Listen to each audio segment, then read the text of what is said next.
ମୁଁ ନାଟ୍ୟ ନିର୍ଦ୍ଦେଶକ ଉଦୟ ଭାନୁ ଦାସ। କଥା କ'ଣ, ଦୁର୍ଗାଶ୍ରୀ ଗଣନାଟ୍ୟ ଦୀର୍ଘ 27 ବର୍ଷ ଧରି ଦର୍ଶକଙ୍କ ମନ ଛୁଇଁ ଆସିଛି, ମନ ଜିତି ଆସିଛି। ଏ ବର୍ଷ ଦୁର୍ଗାଶ୍ରୀରେ ମୋତେ ପ୍ରଥମ କରି ଗୋଟେ ନାଟକ କରିବାର ସୁଯୋଗ ଦେଇଛନ୍ତି ଦୁର୍ଗାଶ୍ରୀର ମାଲିକ ପଦନ ବାବୁ ଏବଂ ମୋର ଦୁର୍ଗାଶ୍ରୀ ଗଣନାଟ୍ୟ ଦୀର୍ଘ 27 ବର୍ଷ ଧରି ଦର୍ଶକମାନଙ୍କୁ ଭରପୁର ମନୋରଞ୍ଜନ ଖୋରାକ ଯୋଗାଇ ଆସିଛି। ଆଉ ପ୍ରଥମ ଥର ଦୁର୍ଗାଶ୍ରୀର ମାଲିକ ପଦନ ବାବୁ ଏବଂ ମୋର ବଡ଼ ଭାଇ ନାଟ୍ୟକାର ଜୀବନ ଜେନା ଗୋଟେ ଭିନ୍ନ ଧରଣ ନାଟକ କରିବାର ସୁଯୋଗ ମୋତେ ଦେଇଛନ୍ତି।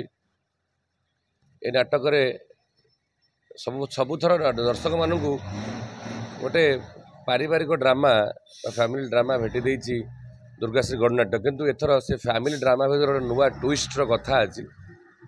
ଯେଉଁ ନୂଆ ଟ୍ୱିଷ୍ଟରେ ଆମେ ପୂର୍ବଜନ୍ମ ପରଜନ୍ମର କଥାକୁ ରଖିଛୁ, ପ୍ରେମର କଥାକୁ ରଖିଛୁ।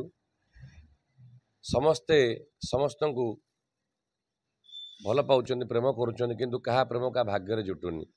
ତାକୁ ନେଇ ନାଟକ ତୋ ପ୍ରେମ ମୋ ଭାଗ୍ୟରେ ନାହିଁ। ତେଣୁ ଆଶା ଅଛି କଳାକାରମାନେ ସମସ୍ତେ ଅକ୍ଳାନ୍ତ ପରିଶ୍ରମ କରୁଛନ୍ତି। ମାଲିକଙ୍କର ଗୋଟେ ନୂତନ ଧରଣର ନାଟକ କରିବା ପାଇଁ ପ୍ରଚେଷ୍ଟା ପ୍ରୟାସ ଜାରି ରହିଛି। ଚିରାଚରିତ ଢଙ୍ଗରୁ ଟିକେ ବାହାରିକି ଦର୍ଶକ ପାଖରେ ନୂତନ ଧରଣର ନାଟକ ଭେଟି ଦେବାର ଗୋଟେ ନିଆରା ପ୍ରୟାସ ଏ ବର୍ଷ ଜାରି ରହିଛି, ଯେଉଁଟାକୁ ନେଇକି ନାଟକ ତୋ ପ୍ରେମ ଭାଗ୍ୟରେ ନାହିଁ।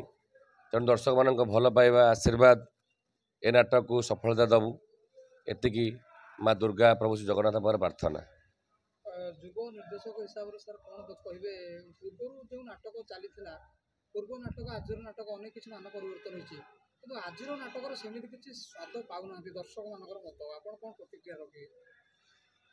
ଯେଉଁ କଥା କହିଲେ ପୂର୍ବ ନାଟକ ସେ ସମୟର କଥା ଥିଲା। ସେ ସବୁ ନାଟକ ଆଜି ବି କିଛି ଛାପ ଛାଡ଼ି ଯାଇଛି, ଯେଉଁ ଛାପ ଭିତରେ ଦର୍ଶକ ଆଜି ବି ହଜୁଛନ୍ତି, ଭିଜୁଛନ୍ତି, ମଜୁଛନ୍ତି। ତା ନୁହଁ ଯେ ବର୍ତ୍ତମାନର ନାଟକରେ ସେ ହଜିବା, ଭିଜିବା, ମଜିବା ନାହିଁ, ଅଛି। ଆଜିର ନାଟକରେ ଯଦି ସେମିତି କିଛି ନଥାନ୍ତା ତାହେଲେ ଦର୍ଶକଗଣ ବାନ୍ଧି ହେଉଥାନ୍ତେ ନା? ଦର୍ଶକଗଣ ବାନ୍ଧି ଆସୁଥାନ୍ତେ ନାଟକ ଦେଖିବା ପାଇଁ, ରାତି ଅନିଦ୍ରା ହେଇ ନାଟକ ଉପଭୋଗ କରୁଥାନ୍ତେ? ଏବେ ବି ନାଟକ ଭଲ ପାଉଥିବା ମଣିଷ, ନାଟକକୁ ଭଲ ପାଉଥିବା ଦର୍ଶକ ଅଛନ୍ତି ବୋଲି ନାଟକ ବଞ୍ଚି ରହିଛି, ଯାତ୍ରା ଶିଳ୍ପ ବଞ୍ଚି ରହିଛି। ତେଣୁ କେଉଁଠି ନା କେଉଁଠି ଦେଖନ୍ତୁ, ପ୍ରତିବର୍ଷ ଅନେକ ନାଟକ ହେଉଛି। ସବୁ ନାଟକରୁ ଆମେ ତ ଆଶା କରିପାରିବାନି କି ସବୁ ନାଟକ ଭଲ ହେବ, କିନ୍ତୁ ଅନେକ ନାଟକ ଏବେ ବି ଭଲ ନାଟକ ପ୍ରସ୍ତୁତ ହେଉଛି। ଅନେକ ନାଟ୍ୟକାର ନିର୍ଦ୍ଦେଶକମାନେ ଭଲ ଭଲ ନାଟକ ଦର୍ଶକମାନେ ଭେଟି ଦେଉଛନ୍ତି। ନହେଲେ ଦର୍ଶକ ତ ନାଟକକୁ ଭଲ ପାଇବା ଭୁଲି ଯାଆନ୍ତି। ତେଣୁ ସବୁ ଭଲ ଖୋଜିବା ଠିକ୍ ନୁହଁ, କାହିଁକିନା ଖରାପ ଥିଲେ ଭଲର କଥାଟା ରହେ। ତେଣୁ କିଛି ଖରାପ, କିଛି ଭଲ, କିଛି ଖଟା ମିଠା ସ୍ୱାଦକୁ ନେଇ ନାଟକ ଆଗକୁ ବଢ଼ିବ, ଦର୍ଶକ ସେ ମଜା ଉପଭୋଗ କରିବେ। ଏଇ ନାଟକର ସମାଜ ପାଇଁ ସେମିତି କିଛି ବାର୍ତ୍ତା ଅଛି କି? ନିଶ୍ଚୟ। ନାଟକ ତ ଗୋଟେ ସମାଜର ଦର୍ପଣ।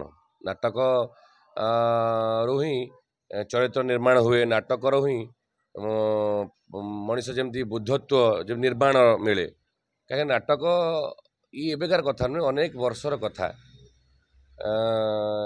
ତେଣୁ ନାଟକ ସବୁବେଳେ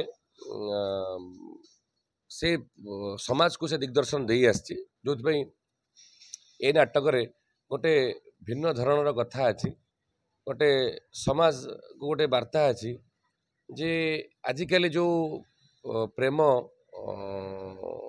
ବର୍ତ୍ତମାନ ଯେଉଁ ଇଣ୍ଟରନେଟ୍ ଯୁଗରେ ଯେଉଁ ପ୍ରେମ ହେଲାଣି, ଆପଣମାନେ ଜାଣିଥିବେ ପ୍ରକୃତ ପ୍ରେମର ନିଦର୍ଶନ କ'ଣ। ସେ ପ୍ରେମ ଯେଉଁ ଶାଶ୍ୱତ ଚିରନ୍ତନ ସତ୍ୟ, ସେ ପ୍ରେମକୁ ନେଇ କଥା। ଭାଇର ପ୍ରେମ, ଭାଇ ଭଉଣୀର ପ୍ରେମ, ପୁଅ ଝିଅର, ସ୍ୱାମୀ ସ୍ତ୍ରୀର ପ୍ରେମ, ବାପା ଝିଅର ପ୍ରେମ, ମା ପୁଅର ପ୍ରେମ, ଏଇ ଯେଉଁ ପ୍ରେମ, ପ୍ରକୃତରେ ସେ ପ୍ରେମ କ'ଣ? ସେ ପ୍ରେମକୁ ଆମେ କେତେ ଦୂର ନିଭେଇ ପାରୁଛେ? ସେ ପ୍ରେମ ପାଇଁ ଆମେ କେତେ ତ୍ୟାଗ କରିପାରୁଛେ? ସେ ପ୍ରେମ ପ୍ରତି ଆମର ସମର୍ପଣ କେତେ? ସେଇଟା ଏଇ ନାଟକ ମାଧ୍ୟମରେ ବାର୍ତ୍ତା ଅଛି ଯେ ପ୍ରକୃତରେ ଗୋଟେ ସାବତ ମାଆଟି ତା ପୁଅ କେତେ ଭଲ ପାଇପାରେ। ସମସ୍ତେ କୁହନ୍ତି ସାବତ ମା, ହେଲେ ବି ଦୁନିଆରେ ଅନେକ ସାବତ ମା ଅଛନ୍ତି ଯେଉଁମାନେ ନିଜ ଜନ୍ମ କଲା ପୁଅ ଠାରୁ ନିଜ ସାବତ ପୁଅକୁ ବହୁତ ଅଧିକ ଭଲ ପାଆନ୍ତି। ଯେମିତିକି ଯଶୋଦା କୃଷ୍ଣଙ୍କୁ ଜନ୍ମ ନ ଦେଇଥିଲେ ବି ତାଙ୍କୁ ନିଜ ଜୀବନଠୁ ଅଧିକ ଭଲ ପାଉଥିଲେ। ସେଇଥିପାଇଁ ସମସ୍ତେ ଯଶୋଦାଙ୍କୁ ଶ୍ରୀକୃଷ୍ଣଙ୍କ ମା ବୋଲି କୁହନ୍ତି, ଦେବକୀକୁ ଖୁବ୍ କମ୍ ଲୋକ କହିବେ। କାହିଁକି ନା ରକ୍ତ ସମ୍ପର୍କ ଠାରୁ ସ୍ନେହତା ସମ୍ପର୍କଟା ସବୁବେଳେ ବଡ଼। ସେଥିପାଇଁ ଗୋଟେ ସାବତ ମା ତା ପୁଅକୁ କେତେ ଭଲ ପାଉଛି, ସାବତ ପୁଅକୁ ଗୋଟେ ବାପ ତା ଝିଅକୁ କେତେ ଭଲ ପାଉଛି, ଝିଅ ପାଇଁ କ'ଣ ତ୍ୟାଗ କରୁଛି, ଗୋଟେ ଝିଅ ତା ବାପର ସମ୍ମାନକୁ ବଞ୍ଚାଇ ରଖିବା ପାଇଁ କ'ଣ ତ୍ୟାଗ କରୁଛି।